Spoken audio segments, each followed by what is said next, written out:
Hey, Shelby here. It's that time of year again when the team and I are busy dreaming up episodes for next year, and we want to hear from you, Wild Ideas listeners. We've created a short 5-minute survey with a range of questions for you to answer. To participate, head to the link in the show notes. Again, it will only take 5 minutes to complete, and we would love to make your wild ideas for our show a reality.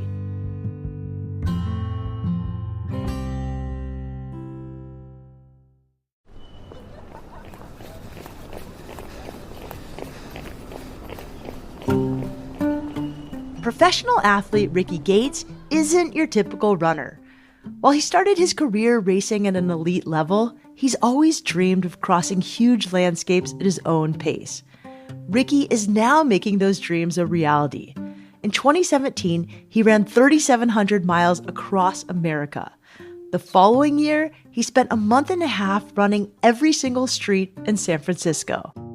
How many miles of streets are there in San Francisco? And I just Googled it right then and there, and it just came up immediately, 1,173 miles of street in San Francisco. I'm like, oh, that's like going from Denver to San Francisco on foot. Like, that took me 6 weeks or 7 weeks. Like, I think I can do that here. Rickey completed that project almost 7 years ago, and now he's taking on a new challenge: identifying and running 50 classic trails in North America. As with all of Rickey's endeavors, this wild idea is about more than the miles. It's a way for him to explore, connect, and see the world in a whole new light. I'm Shelby Stanger, and this is Wild Ideas Worth Living, an REI Co-op Studios production presented by Capital One and the REI Co-op MasterCard. Rickey Gates, welcome to Wild Ideas Worth Living. You are a man of many, many wild ideas. What about running lured you in? Like, you could have been a soccer player, you could have been a motorcycle rider, you could have done anything, but it seems like you're naturally good at running. Like, did your brothers and sisters run?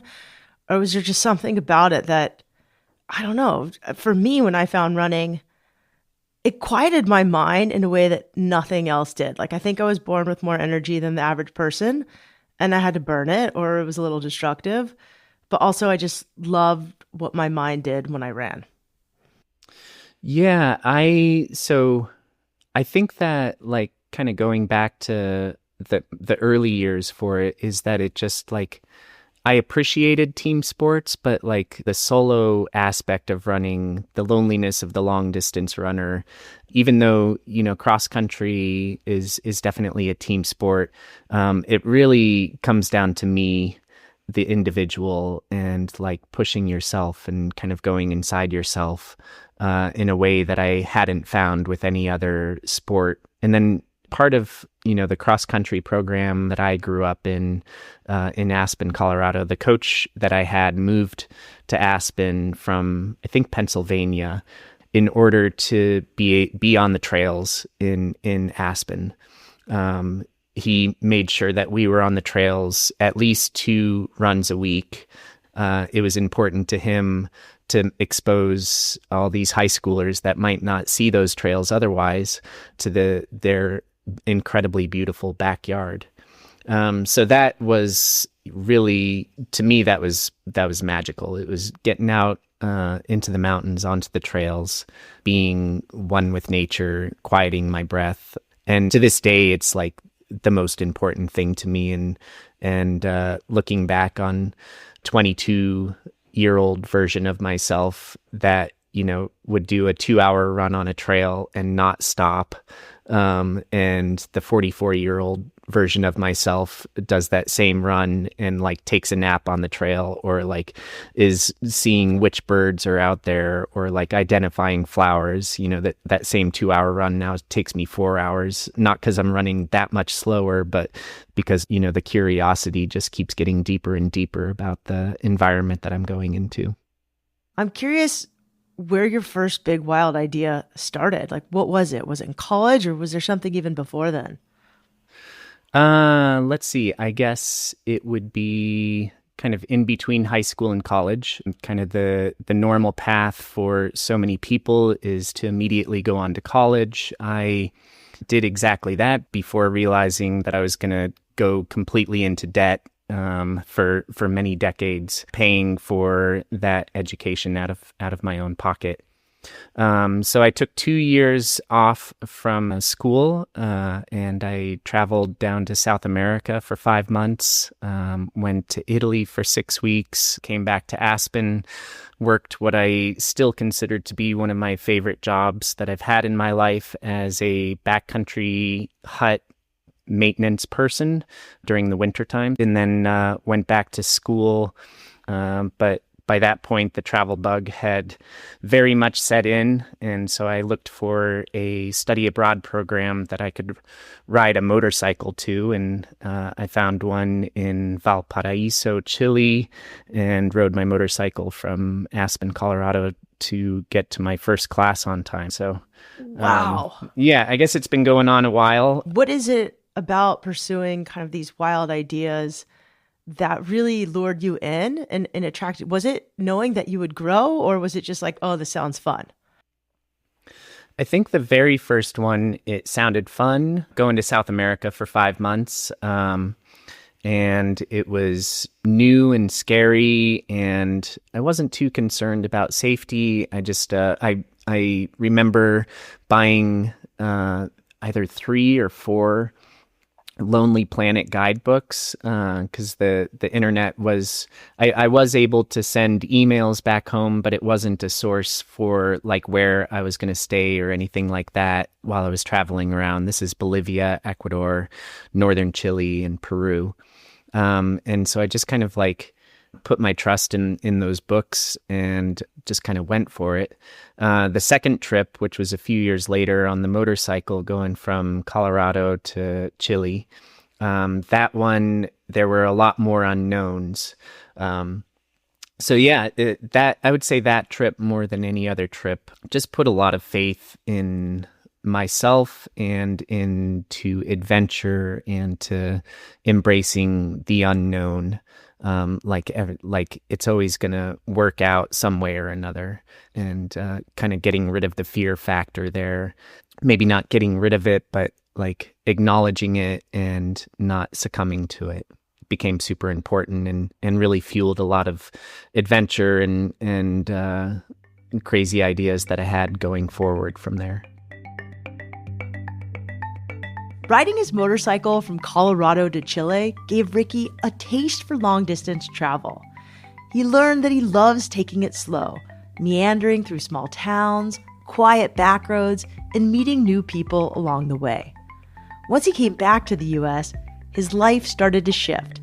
He had taken a break from cross-country running during college, but once he graduated, he decided to return to the sport. I entered my first mountain race, and I met a few people at the finish line that said like, oh, you should maybe try mountain running. Like there's the U.S. mountain running team, which I had never heard of before. They're like, go out to Mount Washington next year and try out for the team and see how you do. And that's kind of where the current path of running started for me.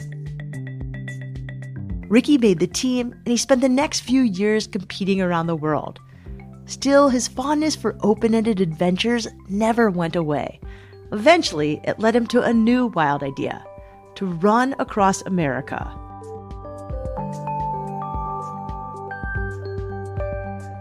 Why did you decide to run across America in 2017? So it had been in my mind for quite some time. And I had also recognized that like the desire to, compete was waning. Like, of course, it's not a win or lose sport. We all compete for ourselves. But in reality, like if you're pursuing a athletic career, and especially in a sport like mountain running or trail running, like it is a win or lose sport. Like people aren't talking about who came in second place. At least they weren't a few years ago. They just talk about the winner. And I just wasn't really quite there anymore, and didn't have the desire to chase that top spot on the podium. And so My then girlfriend, now wife, Liz, she was in grad school in Madison, Wisconsin, which left very little room for the relationship, for our relationship, which isn't to say that there was much negative about that, other than that, like, I felt like I wanted to do my own sort of project. I had intended to do my run across the country regardless of how the election went that year in 2016. When the election went a direction that I didn't anticipate, and a lot of my peers didn't anticipate, it just occurred to me that it was going to be a much more interesting run than I had originally thought. And I take an immense amount of joy in planning these trips. Like, I don't lay out an entire route, but I do know kind of approximately where I want to go. I wanted to start in the South because I'd spent very little time in the South. I think that it can be a rather misunderstood part of our country. I wanted to pursue as many hiking trails as possible. And so I looked for as many trails that were kind of in an east-west trajectory. So I found a lot of trails that I was able to connect up. I know that through hiking trails, the Appalachian Trail, the Pacific Crest Trail, are becoming super popular. They have become popular. I think they're amazing. I think that going across the country is a similar sort of feat for those that are curious about people, curious about the diversity of ecosystems. I went across 4 mountain ranges, and then several sub-mountain ranges, the Great American Desert, just so much out there that I was able to really dive into just based on the way I went about it. Rickey started his journey in South Carolina and ended in San Francisco 5 months later, running about a marathon a day for 153 days. All expenses for the trip came out of his own pocket, so he kept things minimal with just a sleeping bag, a thin sleeping pad, water, food, and a camera. As he ran, Rickey took photographs of the people he encountered. He also met up with a videographer at the beginning, middle, and end of his run. Together, they made a beautiful film called Transamericana. Aside from occasionally linking up with that cameraman, Rickey traveled completely alone. He wasn't focused on speed. His priority was to meet people and see the landscape. What did you learn about people? Almost immediately, it occurred to me, like, if you're feeling down on people or down on yourself, like, a long walk will cure pretty much anything. So much kindness. People stopping by the side of the road, just checking up on me, like making sure that I had food, water, complete strangers inviting me into their house, giving me a shower, washing my clothes. I had one gentleman in Arkansas that stopped by the side of the road, and he got out of the car. He had like a bandage around his arm. It appeared as though he just got out of the hospital. And he comes over to me and says, I don't know what your cause is, but I want to contribute. And I'm like, I don't really have a cause. He's like, well, I'm contributing. And he pulled out his wallet, and he literally, like, I saw his wallet. He pulled out every bit of cash that was in his wallet and handed it to me. It was $160. And I was like trying to give it back to him, and he pointed to his the bandage on his arm, and he's like, "You can see I've been somewhere, but I just need to do this." And I'm like, "All right," like, and then so I took the money from him. Just even 7 years later, I just think about that guy. You're gonna make me cry, Rickey. That is so sweet. Like, people really are good, and it sounds like what you learned from crossing the country is that, we have some different views, but I think most of us are kind and want the same thing.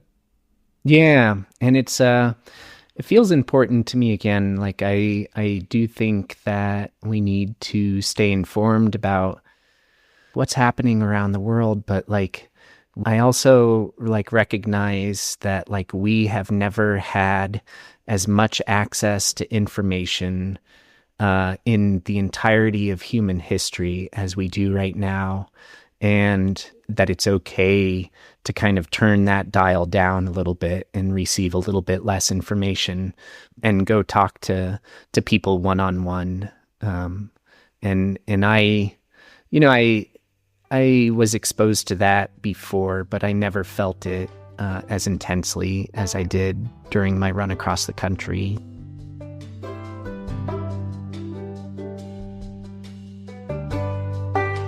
On August 1st, 2017, Rickey finished his journey across the country in San Francisco.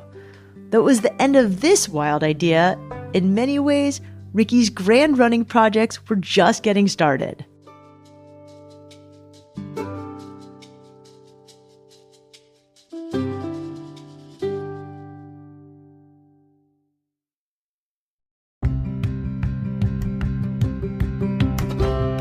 Let's play a game. If you could turn your everyday spending into limitless possibilities, what gear or apparel would you grab? What ticket would you book? Which wild idea would you make a reality? All right, I'll go first. If I could go anywhere and do anything like right now, I'd pack my bag for a surfing and hiking trip to Chile. The good news is that the REI Co-op MasterCard is the perfect card to support wild ideas like mine.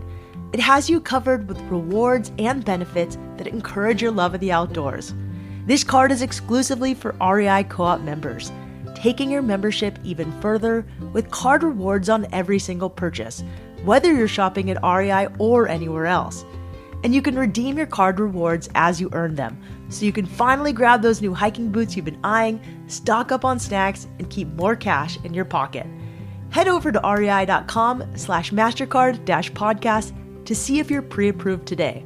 That's rei.com/mastercard-podcast. Terms apply.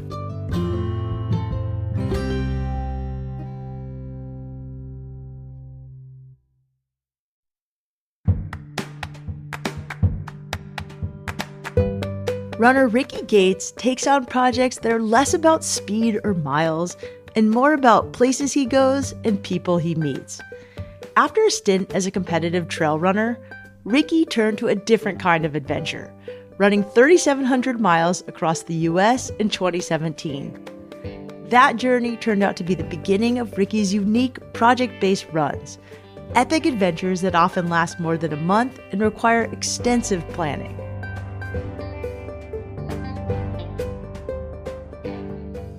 So how soon after you ran across America did you have this other wild idea, which was to run every single street in San Francisco?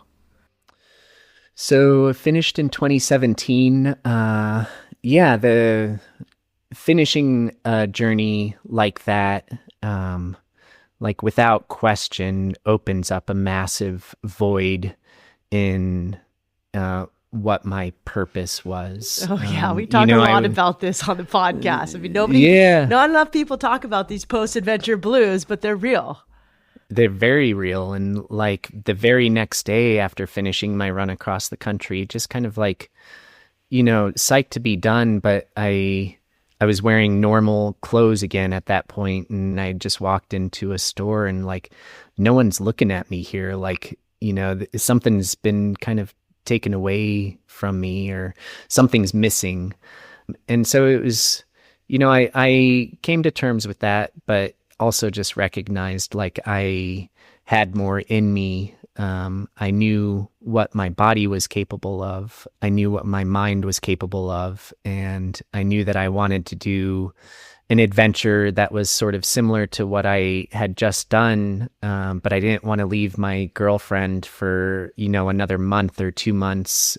I wanted to find an adventure close to home. And being that we were living in San Francisco at the time, I just Yeah, wild ideas. Where did this one come from? I have no idea, but I had this question. How many miles of streets are there in San Francisco?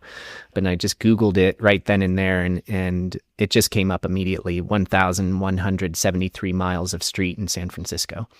I'm like, oh, that's like going from Denver to San Francisco on foot. Like that took me 6 weeks or 7 weeks. Like I think I can do that here.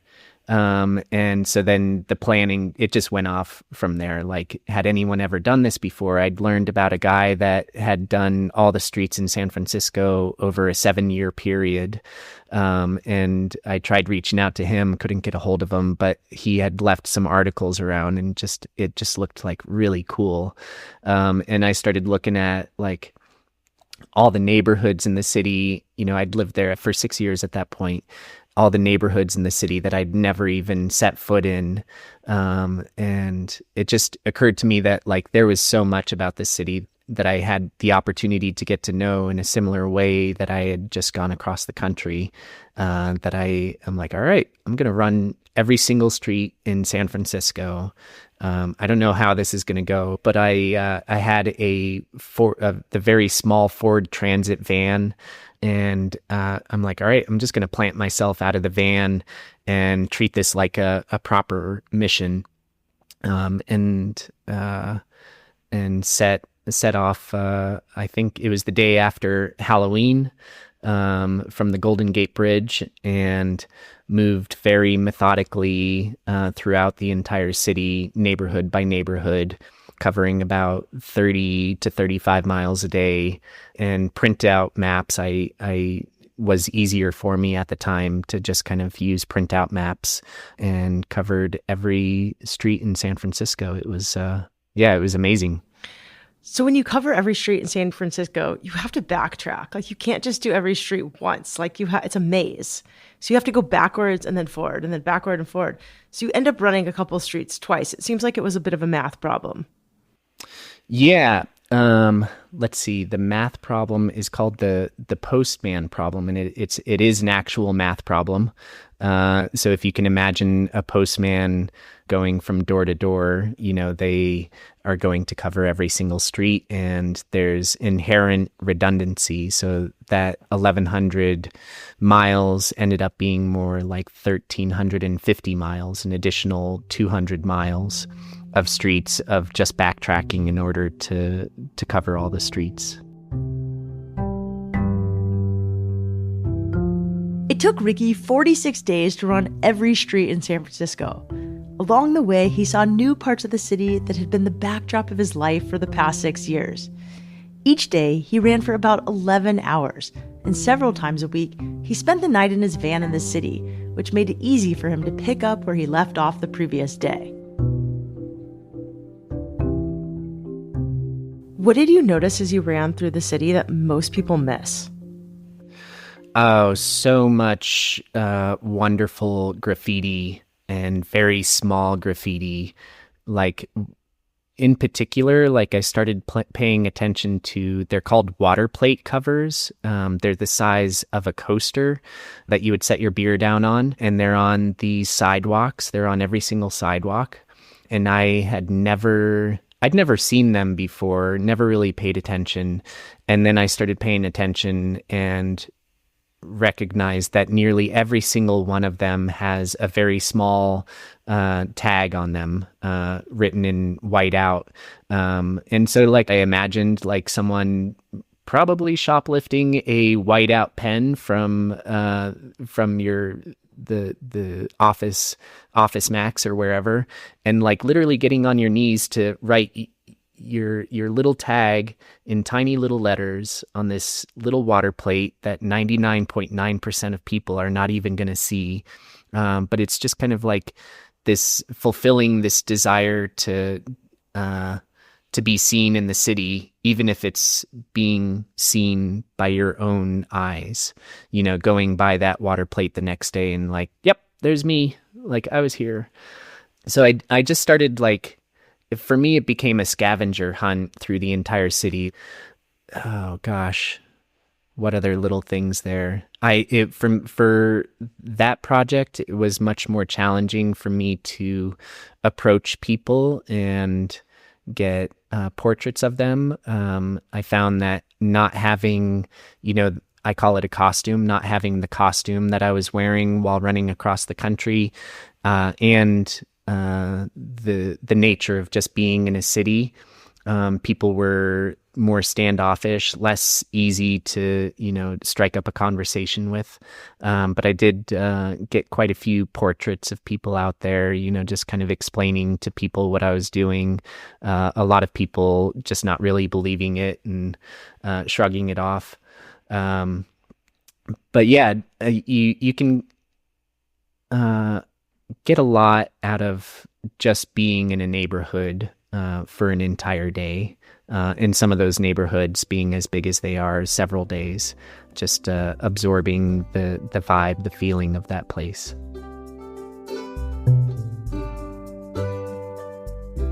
Along with the portraits, Rickey also recorded interviews with folks he met as he ran.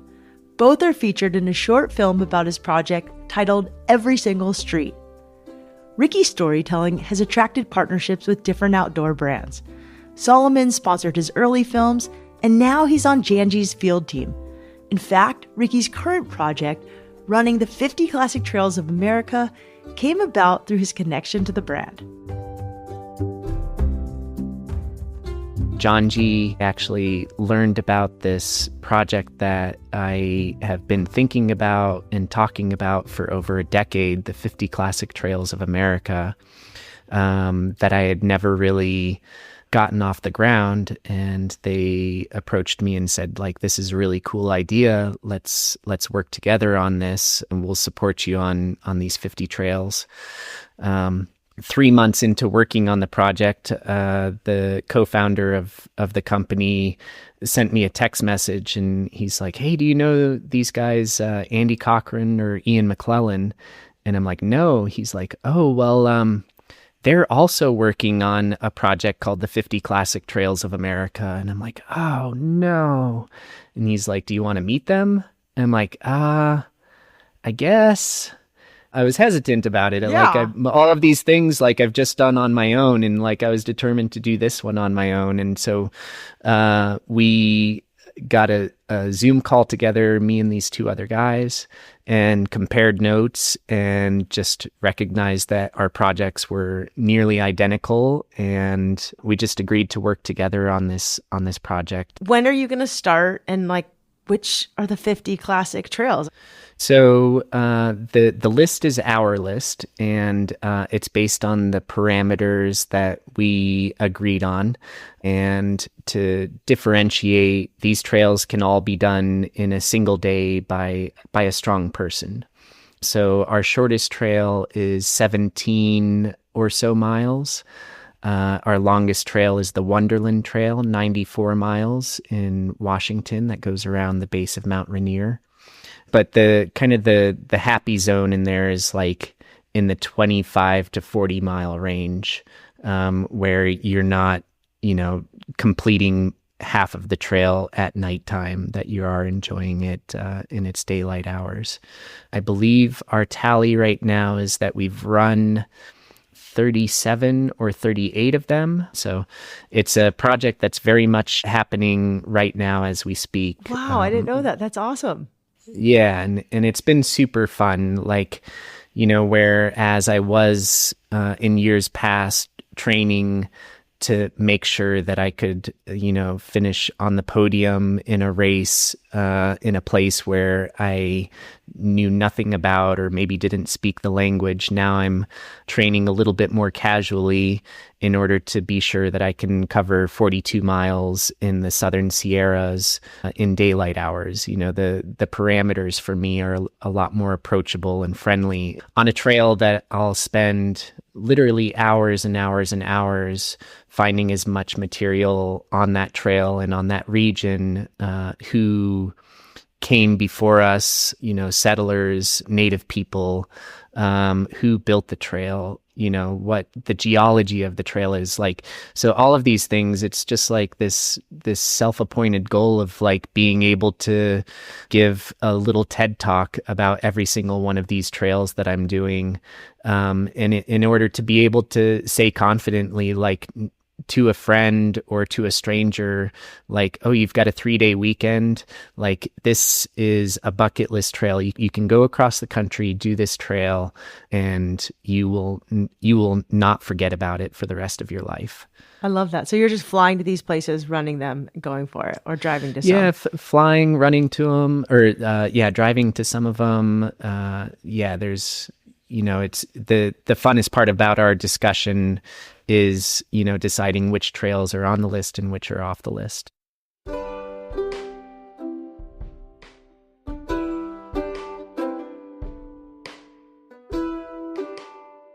All of your wild ideas seem to have this like methodical, mathematical ring to them. Why do you think that is? That's a good question. I suppose that's maybe how my brain works. I love numbers. There was a time, I couldn't do it now, but there was a time that I could tell you the exact elevation of every peak that I'd ever climbed. I just loved it. I loved, collecting baseball cards growing up. I knew the stats of the baseball, of the baseball players and some of their birthdays. They would just go into my brain and just stick there. If that's, for me, if that's what drew me into it was just numbers, then that's fine. If that gets me out onto the trail, listening to birds and, taking a nap in some aspen leaves in the fall, then whatever it takes. You can find both of the films about Rickey's big runs on YouTube, and we'll link them up in our show notes. Rickey and his colleagues are also working on a book about the 50 classic trails in America, and Rickey's photography skills will be on full display. I can't wait to get my hands on it. To follow Rickey's adventures, you can follow him on Instagram at Rickey Gates or on his website, rickeygates.com. That's RickeyGates.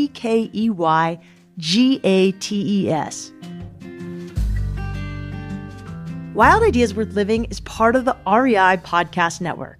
It's hosted by me, Shelby Stanger, produced by Annie Fassler, Sylvia Thomas, and Sam Piers-Nitzberg of Puddle Creative. Our senior producers are Jenny Barber and Hannah Boyd. Our executive producers are Paolo Motola and Joe Crosby. As always, we love it when you follow the show, take time to rate it, and write a review wherever you listen. And remember, some of the best adventures happen when you follow your wildest ideas.